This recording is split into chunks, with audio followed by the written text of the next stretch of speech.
గౌతమి గాయత్రి న్యూస్కి స్వాగతం. గాంధీ జయంతి సందర్భంగా అనంతపురం జిల్లా గుత్తి స్పెషల్ సబ్ జైలు నందు గాంధీ విగ్రహానికి పూలమాల వేసి ఘనంగా నివాళులు అర్పించిన అనంతపురం జిల్లా జైలు అధికారి అనిల్ బాబు.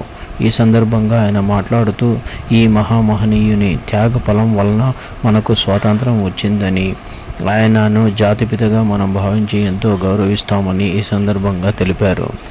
ఈ రోజున ఆయన వర్ధంతి సందర్భంగా మనం ఆయనకు ఘనంగా నివాళులు అర్పిస్తున్నామని తెలిపారు. ఆయన వల్లనే మనం ఈరోజు మన దేశంలో స్వేచ్ఛా వాయువులు పీల్చుకుంటున్నామని తెలిపారు.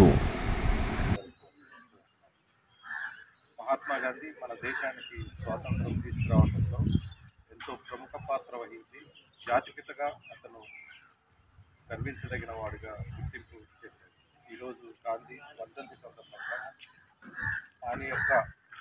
ఆయనకి నివాళులు అర్పిస్తూ ఈ యొక్క వర్ధంతిని జరుపుకోవచ్చు.